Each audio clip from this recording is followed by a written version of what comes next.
Hare Krishna, my friends. Happy New Year. Welcome, welcome. Welcome back to our weekly reading of Srimad Bhagavatam here in Bhaktiville.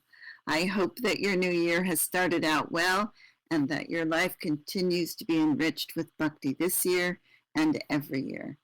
So when last we read, which was, almost a month ago, we were reading about the various incarnations of the Lord as Krishna is the source of all incarnations. That's also the name of this chapter.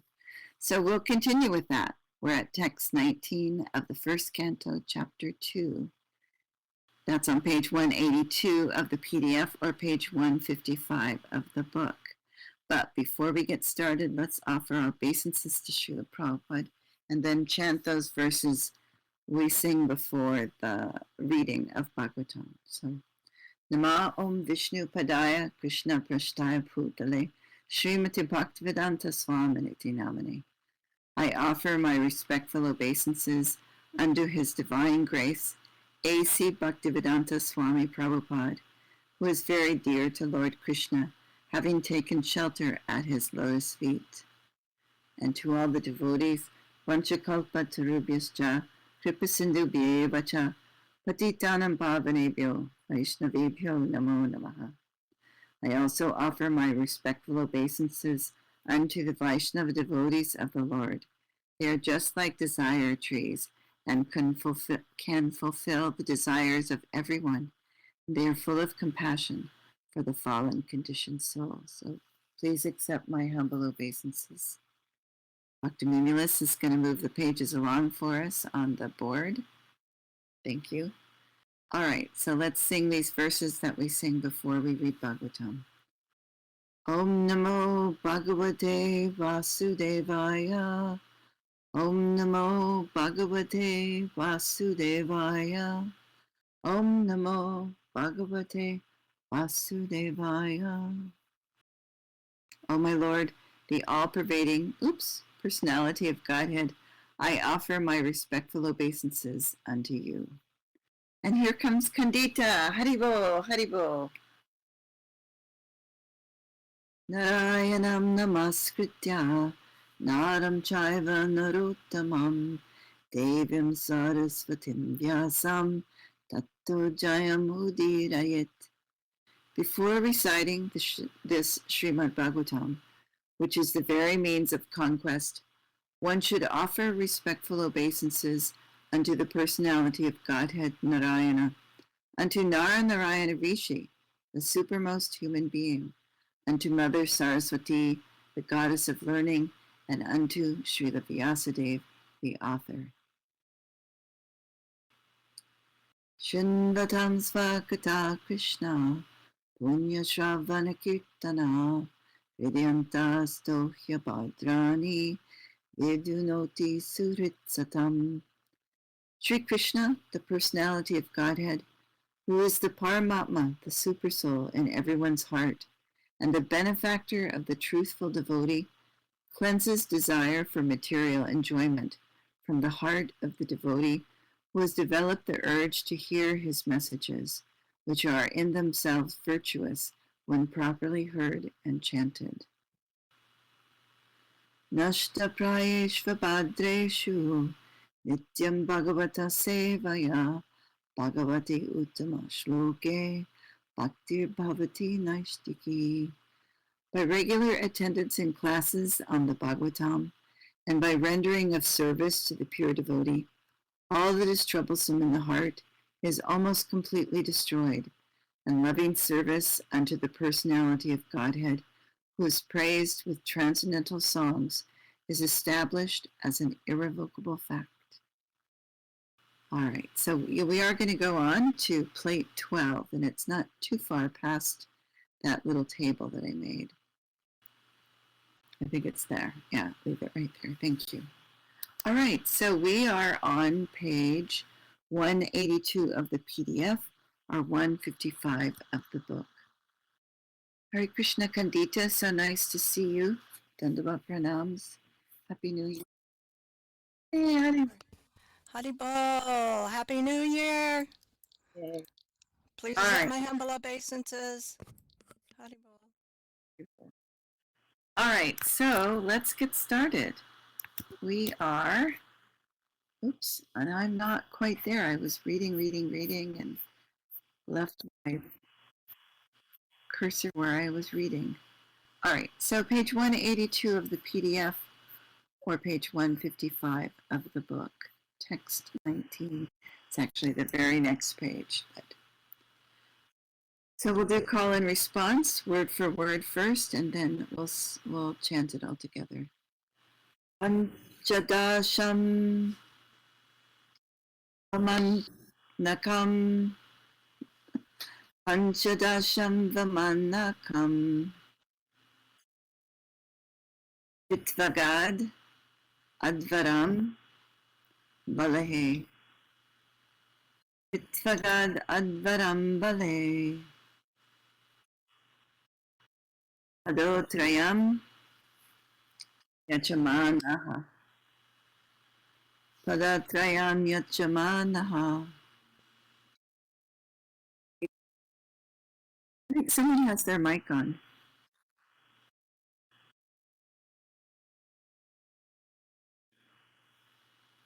Pratyaditsus Tripishtapam. Pratyaditsus Tripishtapam. All right, let's sing it all together. Panchadasham Vamanakam Kritvagad Advaram Bale Padatrayam Yachamanaha Pratyaditsus Tripishtapam. Pishtapam. Anybody want to try it?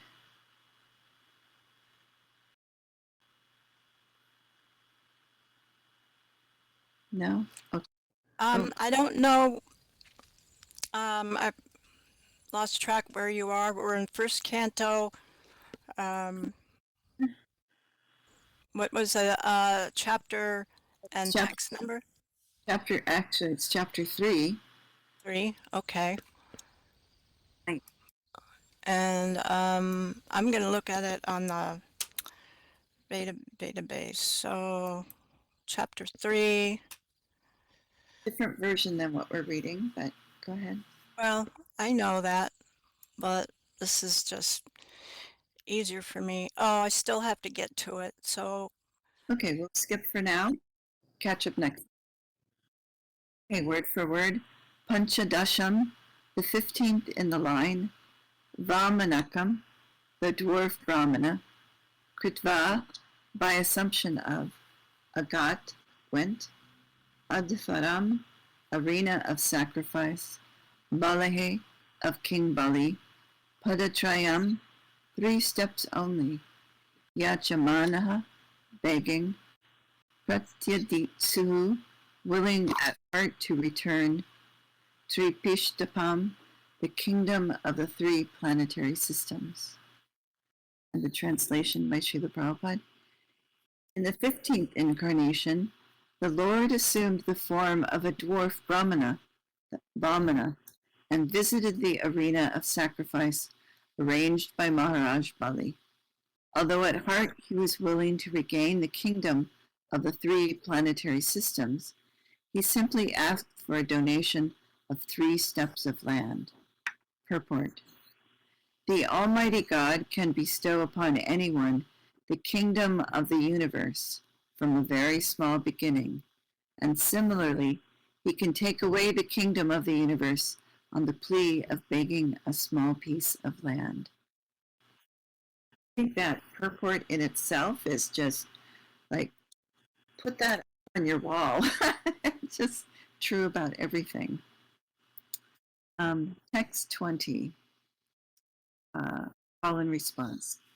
Avatare, Shodashame, Avatare, Shodashame. I have a different tune in my head now. Pashan,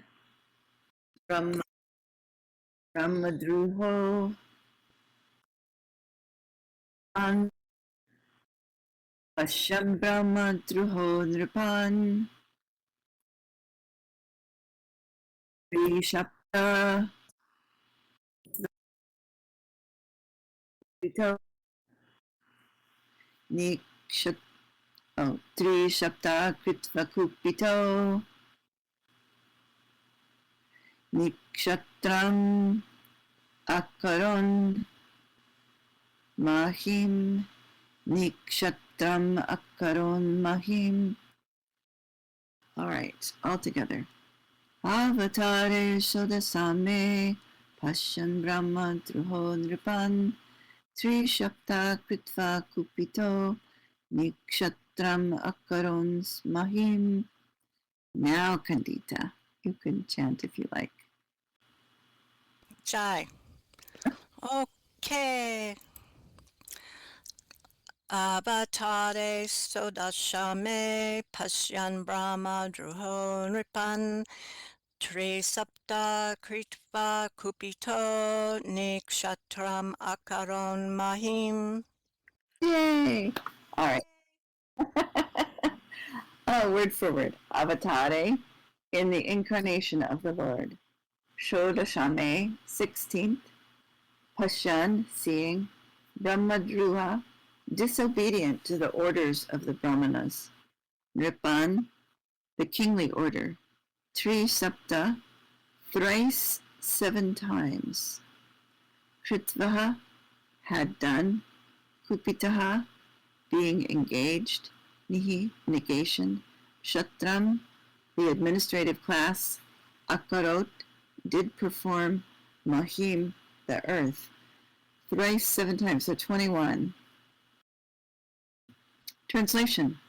As Brigupati, the 16th incarnation of the Godhead, the Lord annihilated the administrative class, the Kshatriyas, 21 times, being angry with them because of their rebellion against the Brahmanas, the intelligent class. Purport.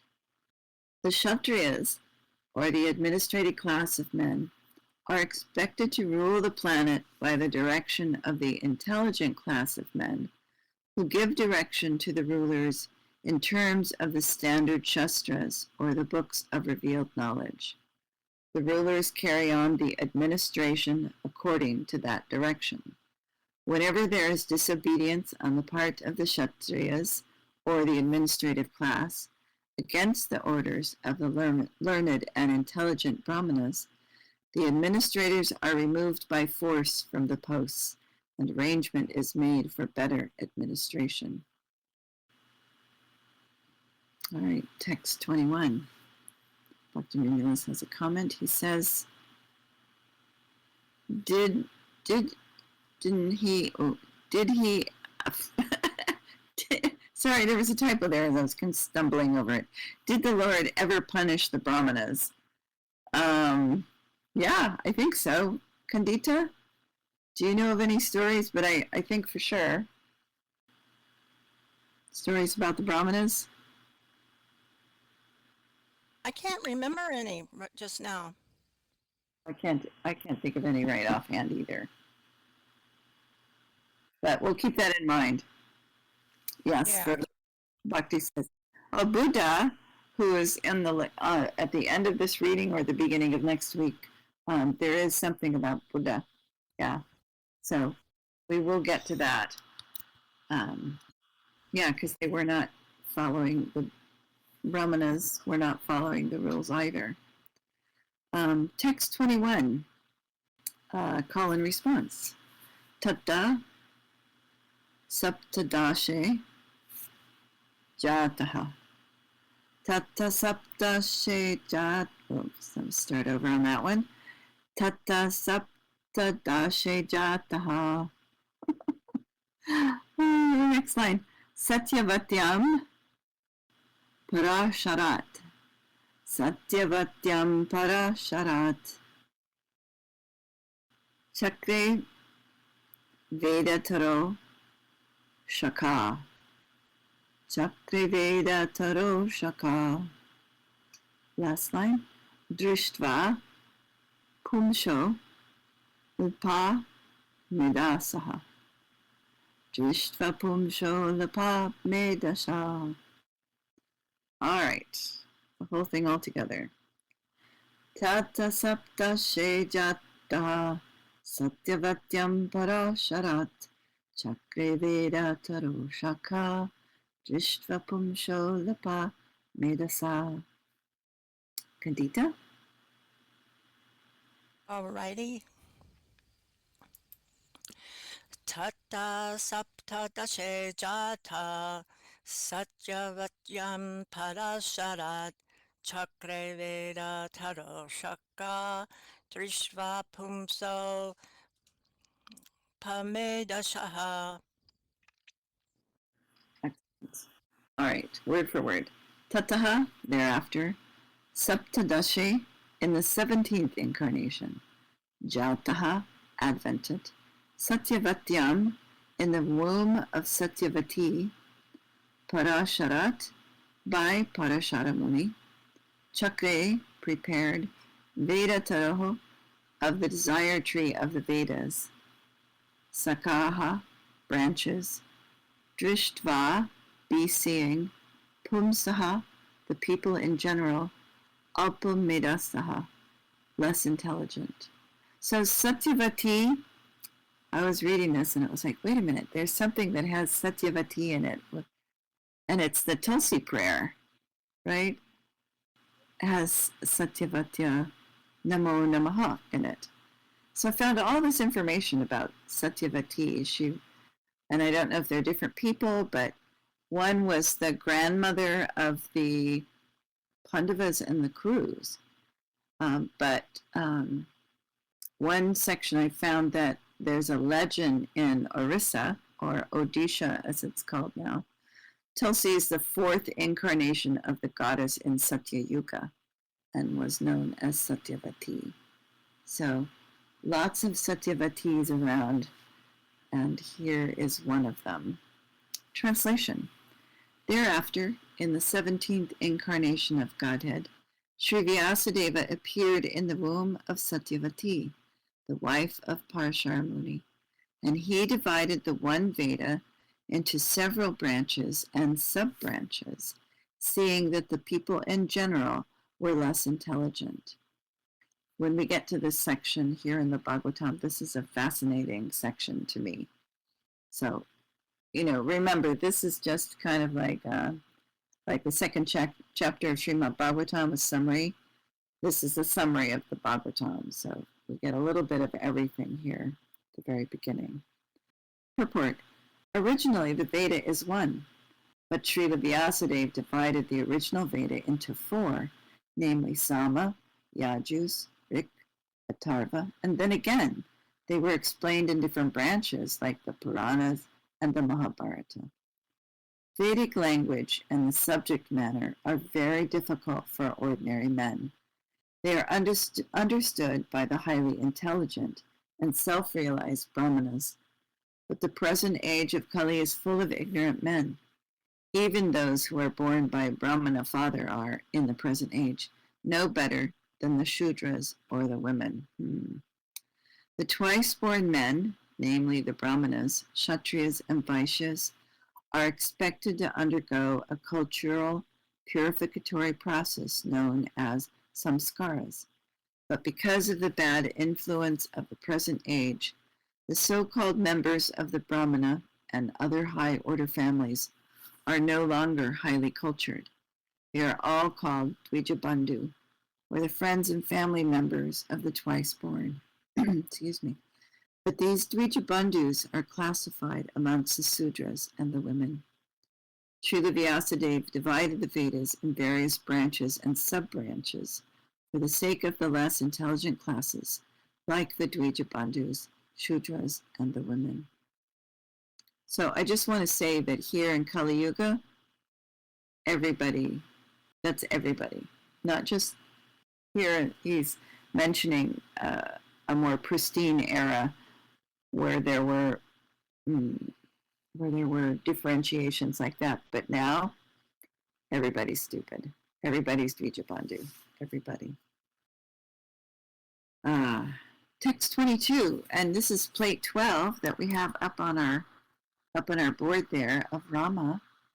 On his royal road of stones, Lord Ramachandra crossed the Indian Ocean. And we'll read a little bit about that right now. So, call and response. Naradevatvam appanaha. Naradevatvam appanaha. Surakarya Chakirshaya. Surakarya Chakirshaya. Samudra Nigrahadini. Samudra Nigrahadini. Chakre Viryanyataha Param. Chakre Viryanyata Param. All right, we'll do it all together now. Naram Devatvam Appanaha Surakarya Chakirshaya Samudra Nigrahadini Chakre Viryanyata Param.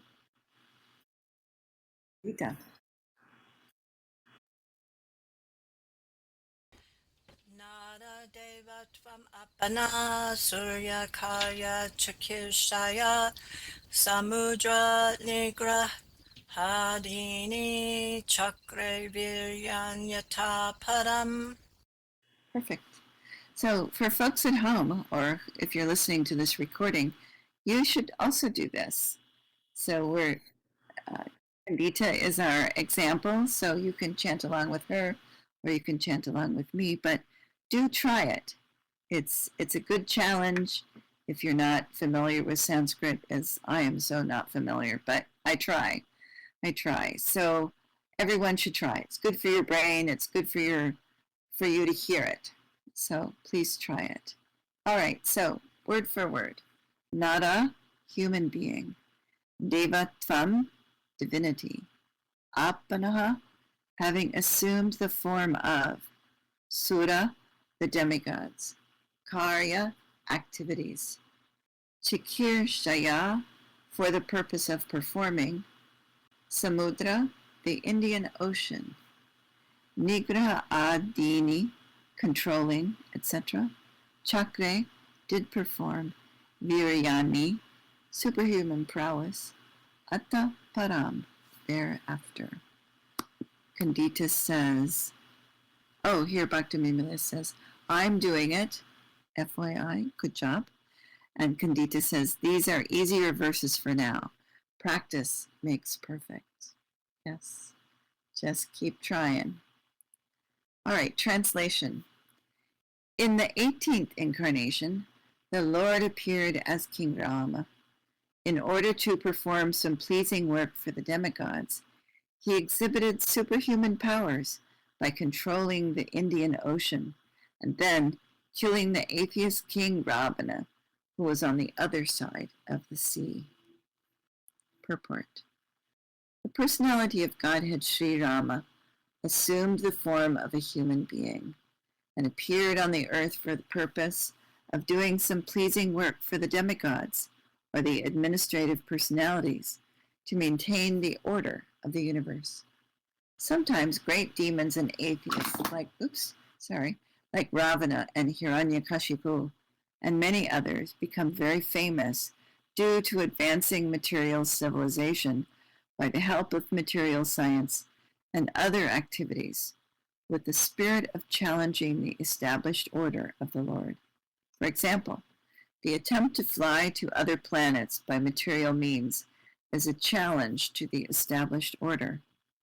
The conditions of each and every planet are different, and different classes of human beings are accommodated there for particular purposes mentioned in the codes of the Lord. But, puffed up by tiny success in material advancement, sometimes the godless materialist challenges the existence of God. Ravana was one of them, and he wanted to deport ordinary men to the planets of Indra, or heaven, by material means without consideration of the necessity of necessary qualifications. He wanted a staircase to be built up, directly reaching the heavenly planet, so that, excuse me, I have to sneeze. Excuse me. Sorry, excuse me. So he wanted a staircase to be built up directly reaching the heavenly planet so that people might not be required to undergo the routine of pious work necessary to enter that planet. Didn't that happen in the Bible too? There's a story like that. Bhaktiville, do you remember that story in the Bible? There's, I want to say Babylon, but it's not Babylon.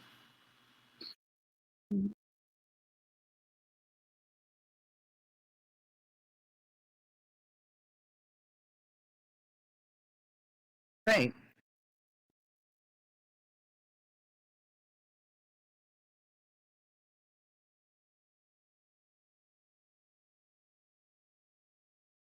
Uh, oh, that's where Babel comes from.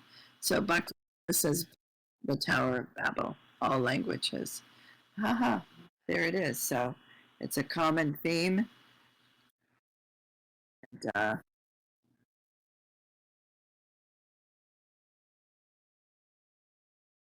got to be good. There's no way around it. All right. He wanted a staircase. Oh, I read that.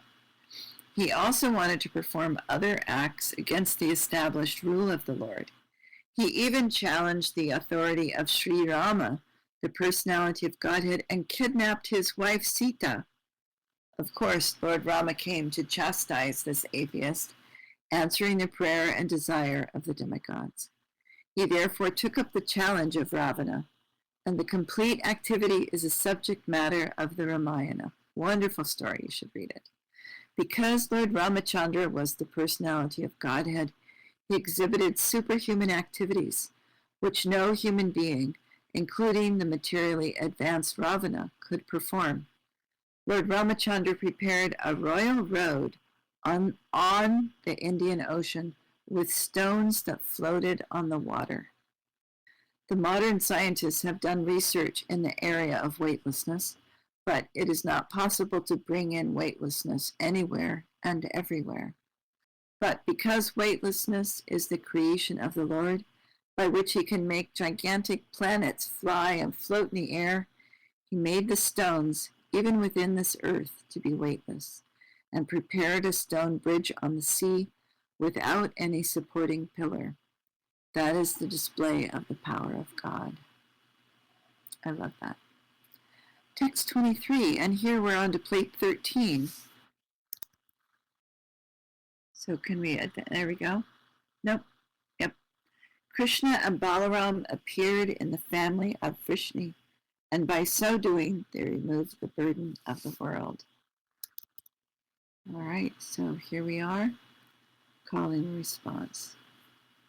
Ekona vimshe, vimshati me, ekona vimshe, vimshati me, Vrishnishu, prapya, janmani, Vrishnishu, prapya, janmani,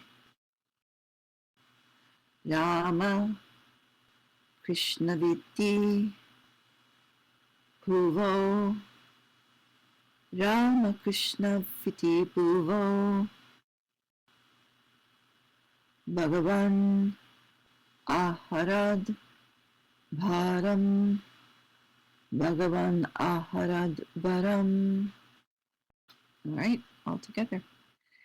Ekona Vimshe Vimshati Me, Vishnishu Prapya Janmani, Rama Krishna Viti Bhuvo, Bhagavan Aharad Bharam.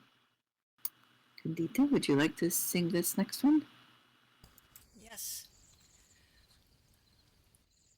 Ekan, ekan, ekana vimshe vimshatime,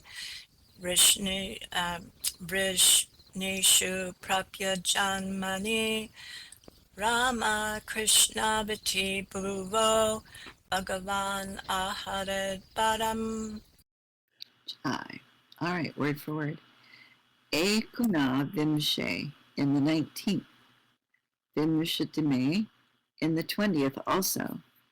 Vrishnishu in the Vrishni dynasty, Prapya having obtained Janmani, births, Rama, Balaram, Krishna, Sri Krishna, Iti, thus, Bhuvaha, of the world, Bhagavan, the personality of Godhead, Aharat, removed, Varam, burden. Translation.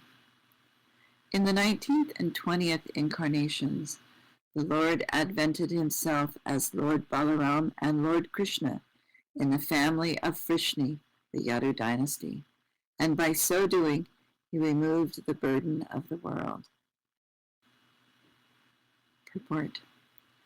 The specific mention of the word Bhagavan in this text indicates that Balaram and Krishna are original forms of the Lord. This will be further explained later. Lord Krishna is not an incarnation of the Purusha, as we learned from the beginning of this chapter. He is directly the original personality of Godhead, and Balaram is the first plenary manifestation of the Lord. From Baladev, the first phalanx of plenary expansions, Vasudev, Sankarshan, Aniruddha, and Pradyumna expands. Lord Sri Krishna is Vasudeva, and Baladev is Sankarshan. So I was going to stop here, but we're just moving along so quickly. The next one, the purport, is quite long, and we'll just see if we can get through it. Otherwise, we'll stop midway and continue it next week. So, text 24, call and response. Tata kalo sampravrite, tata kalo sampravrite, samohaya sura divisham.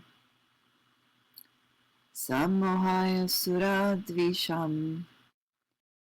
Buddho namnanjana sutaha.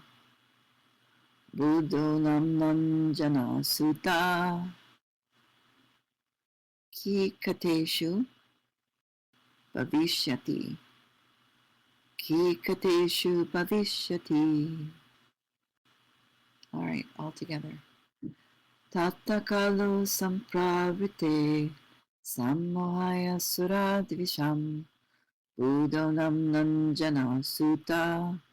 Kikateshu bhavishyati. All right, Kandita, you want to try it? Kalo sampravrite samohaya suradvisham buddho namna jana sutta kikateshu bhavishyati. All right, word for word. Tataha, thereafter, Kalau, the age of Kali, Sampravrite, having ensued, Sammohaya, for the purpose of deluding, Sura, the theists, Dvisham, those who are envious, Buddha, Lord Buddha, Namna, of the name, Anjana Sutaha, the son of Anjana, Lord Buddha, Ki Kateshu, in the province of Gaya and Bihar, Bhavishyati, will take place. Translation. Then, in the beginning of Kali Yuga, the Lord will appear as Lord Buddha, the son of Anjana, in the province of Gaya, just for the purpose of deluding those who are envious of the faithful theist. Purport. Lord Buddha, a powerful incarnation of the personality of Godhead, appeared in the province of Gaya, Bihar, as the son of Anjana, and he preached his own conception of nonviolence and deprecated even the animal sacrifices sanctioned in the Vedas. At the time when Lord Buddha appeared, the people in general were atheistic and preferred animal flesh to anything else. On the plea of Vedic sacrifice, every place was practically turned into a slaughterhouse, and animal killing was indulged in unrestrictedly. Lord Buddha preached nonviolence, taking pity on the poor animals. He preached that he did not believe in the tenets of the Vedas and stressed the adverse psychological effects incurred by animal killing. Less intelligent men of the age of Kali, who had no faith in God, followed his principle, and for the time being, they were trained in moral discipline and nonviolence, the preliminary steps for proceeding further on the path of God realization. He deluded the atheists because such atheists who followed his principles did not believe in God, but they kept their absolute faith in Lord Buddha, who himself was the incarnation of God. Thus, the faithless people were made to believe in God in the form of Lord Buddha. That was the mercy of Lord Buddha himself. He made the faithless faithful to him. So let me just harken back to that question that Bhaktiville asked earlier. Did Krishna do anything to the Brahmanas? Well, I would think that this bringing Buddha, Lord Buddha as an incarnation, would severely hinder their activities and their money and their everything if they can no longer perform these animal sacrifices. So I think that might be a check mark next to it. Okay, Brahmanas, we got them too. So let me continue with the purport. Killing of animals before the advent of Lord Buddha was the most prominent feature of the society. They claimed that these were Vedic sacrifices. When the Vedas are not accepted through the authoritative disciplic succession, the casual readers of the Vedas are misled by the flowery language of that system of knowledge. In the Bhagavad Gita, comment has been made on such foolish scholars. The foolish scholars of Vedic literature who do not care to receive the transcendental message through the transcendental realized sources of disciplic succession are sure to be bewildered. To them, the ritualistic ceremonies are considered to be all in all. They have no depth of knowledge, according to Bhagavad Gita. The whole system of the Vedas is to lead one gradually to the path of the Supreme Lord. The whole theme of Vedic literature is to know the Supreme Lord, the individual soul, the cosmic situation, and the relations between all these items. So just aside there, those are the three things: Krishna, you, and the world around us, and the relationship between all those three things. That's what we're trying to understand in our readings and in our meditations. So back to the purport. When the relation is known, the relative function begins, and as a result of such a function, the ultimate goal of life, or going back to Godhead, takes place in the easiest manner. Unfortunately, unauthorized scholars of the Vedas become captivated by the purificatory ceremonies only, and natural progress is checked thereby. To such bewildered persons of atheistic propensity, Lord Buddha is the emblem of theism. He therefore, first of all, wanted to check the habit of animal killing.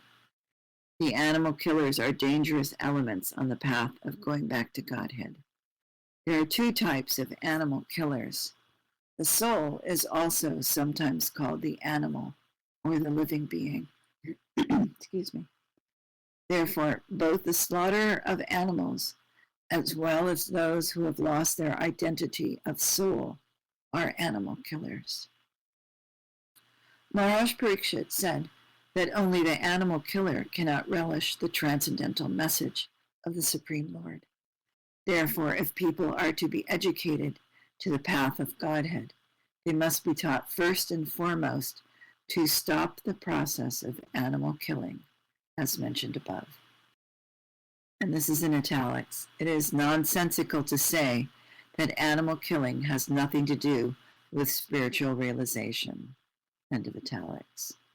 So by this dangerous theory, many so-called sannyasis have sprung up by the grace of Kali Yuga, who preach animal killing under the garb of the Vedas. The subject matter has already been discussed in the conversation between Lord Chaitanya and Maulana Chand Kazi Sahib. The animal sacrifice, as stated in the Vedas, is different from the unrestricted animal killing in the slaughterhouse.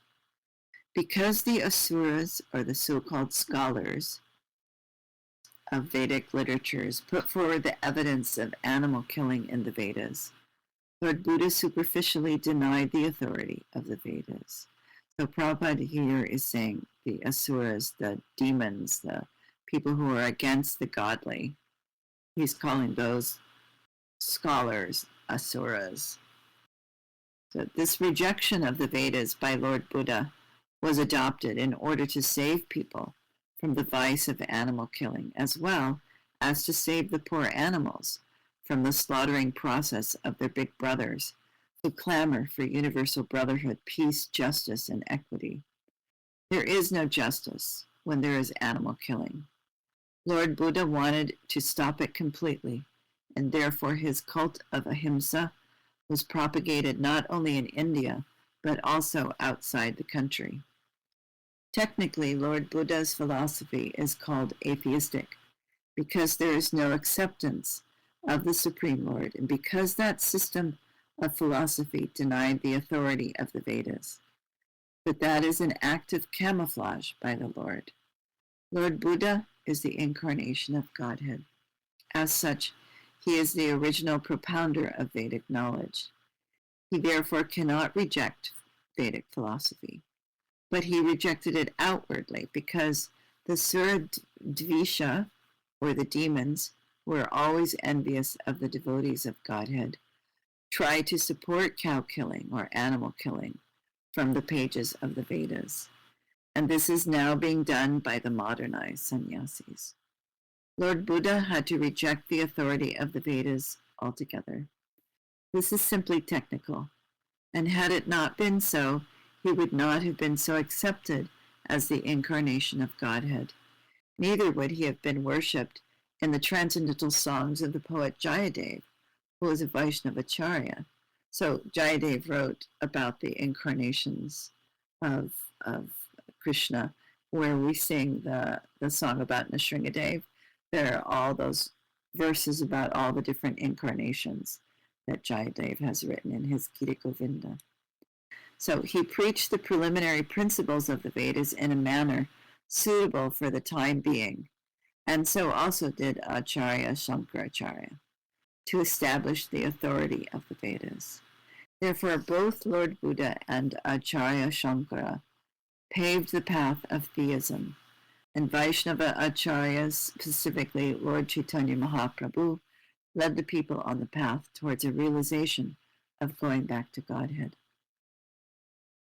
We are glad that people are taking interest in the nonviolent movement of Lord Buddha. But will they take the matter very seriously and close animal slaughterhouses altogether? If not, there is no meaning to the Ahimsa cult. Srimad Bhagavatam was composed just prior to the beginning of the age of Kali, about 5,000 years ago, and Lord Buddha appeared about 2,600 years ago. Therefore, in the Srimad Bhagavatam, Lord Buddha is foretold. Such is the authority of this clear scripture. There are many such prophecies. They are being fulfilled one after another. They will indicate the positive standing of Srimad Bhagavatam, which is without trace of mistake, illusion, cheating, and imperfection, which are the four flaws of all conditioned souls. The liberated souls are above all these flaws.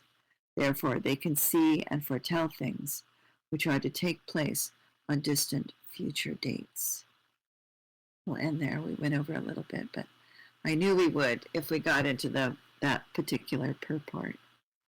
So thank you so much for coming. And before we go, let's just chant the Maha Mantra together. We don't do that enough together. So let's just chant that all together. Hare Krishna, Hare Krishna, Hare Ram, Hare Ram, Ram Hare Krishna. Oh, there's some comments here. As said, When I am or was at my lowest level of KC, I knew I could not eat animals, or I would lose the little bit of spiritual life that I had. That was my ground level of Krishna consciousness. Yes, you lose your compassion if you're. Well, thank you so much for coming, and thank you for listening, and thank you for letting me read and